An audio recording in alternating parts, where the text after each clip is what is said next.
Hello everyone. I'm starting the poem Shillong by Nissim Ezekiel. Nissim Ezekiel is an Indian Jewish poet living in Mumbai. And this poem is about a person's dilemma, a modern man's dilemma about not being able to let go his worries and anxieties, his confinement to a mechanical existence, and to appreciate the beauties of nature. He's not able to appreciate the beauties of nature. Someone has told the modern man to go and visit Shillong, which is a very picturesque place nestled in the hills of the northeast. But he says, I do not have the time to go there.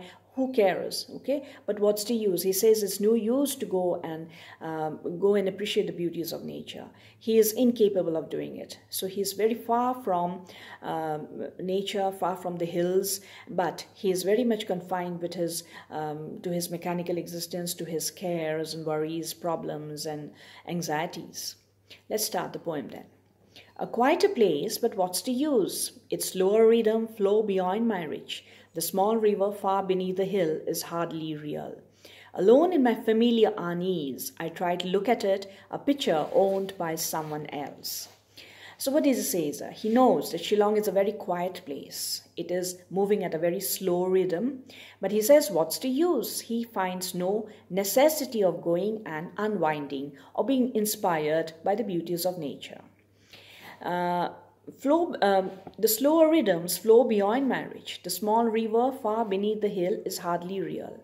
There's a river which is flowing very lazily by, but he has no use to look at it. Why should he go and look at the river which is flowing by lazily? Alone in my familiar unease, he says, I better be in my familiar unease. What does it mean? Unease means he's not comfortable living in a modern setup in an urban with an urban lifestyle in the metropolis. He's not happy there. He's not relaxed there. But still, he says that I'm shackled to it. I'm trapped in it. I cannot let go. I am imprisoned here, and I am incapable of going and appreciating the beauties of nature. I try to look at it, a picture owned by someone else. He says, yes, it might be beautiful. Shillong might be beautiful, or any other beautiful place. It doesn't belong to me. It is not for me. It is a picture which belongs to someone else. Time is what is needed, but I turn away unless it is surrendered to my love. And he says, I know it needs time, and I don't have the time. My time is only for this hectic lifestyle to which I am shackled, to which I am imprisoned. The walk at dawn is on the surface of my mind. The pine trees listen to my breath in a sort of nervous silence, as if to say, he will miss the meaning once again. There he goes, self-absorbed, unaltered. He knows that the morning walks right at the break of dawn, it will be very pleasurable. It might be pleasurable. People say it will give him solace, it will give him comfort. But he says, I have no use for it because I will not be able to. I'm unfamiliar with it. I will not be able to appreciate it. Walking around amongst the pine trees and the cedar trees, which will be rustling in the wind, that itself will be a comfort to him. But he doesn't know how to achieve that comfort, because he will be self-absorbed and unaltered. What does self-absorbed mean here? It means that he will be preoccupied with his own bundle of anxieties and worries and problems. He will be unaltered. He cannot change himself. He cannot change himself, nor can he unshackle himself from the trap where he has been set up. By the bird call sent to him, clouds ahead of him dissolve in disappointment. Cool, calm air might as well be turbulent. The birds will be calling, they will be singing to him, but he will be unaffected. The clouds will be gathering. Shillong, it rains very heavily there. So the clouds will be gathering and the rain will be pouring, but he will find no pleasure in it. And the air will be peaceful. Just after the rains, there will be a silence which will be filling any other person will be filled with that silence. But for him, for the modern man, he will be unaffected. For all the cares urban bound, he's urban bound. Urban means the city life, city, and bound means he's trapped in the city life. He cannot let go. He cannot free himself from the urban setup. among the cedars that even as bridal chest will keep for centuries and never rot. And the cedars are also, coniferous trees, just like the pine trees. There are cedars are mentioned here, the pine trees are mentioned here, the clouds and flowers. All these are the nature imagery which is used. With these objects of nature, the beautiful place of Shillong has been described. So now when a girl gets married, she gets a lot of gifts, and these gifts, she preserves it in a box, in a chest, and she will let it remain there for centuries. It can continue to remain there for centuries. Similarly, a modern man will not let go his cares and worries and anxieties. He just doesn't know how to let it go.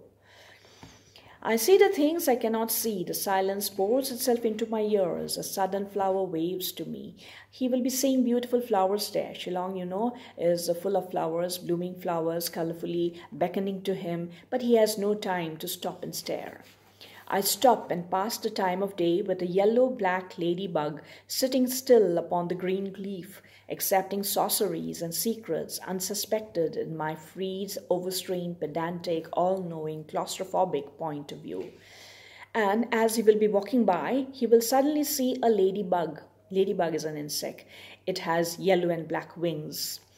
The modern man will be looking at this ladybug very, not with a kind of appreciation. He will not be appreciating its beauty, but he will be absorbed in his own problems and anxieties. Okay, and the insect itself will be unaware that a person is looking at it.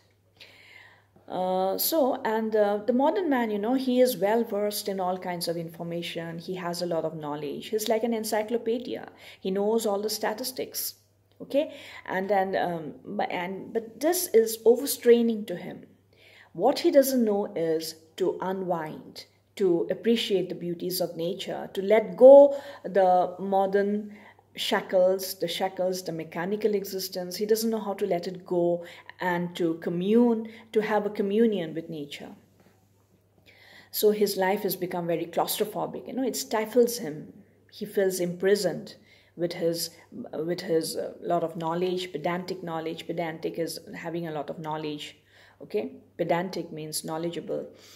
And I learned the landscape like a first lesson in a new language, and more deliberating with an eye on dandelions, back to books and heated human truths.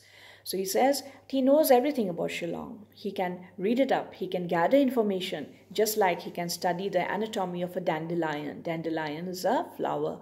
So similarly, the knowledge which he is overburdened with, that doesn't give him any kind of comfort. It is only nature which give him comfort, and he is unable to appreciate the beauties of nature. The last line again is very ironical. He says that I have to go back to books and heated human truths. Okay, back to books. Back to books mean here he has to live with rules, regulations, pedantic knowledge, information, and he will be also giving heated arguments. He will be discussing, having debates about everything, but the only thing he cannot appreciate is the beauties of nature. So that is the irony. A modern man cannot let go his problems, his anxieties, and appreciate the beauties of nature. Thank you.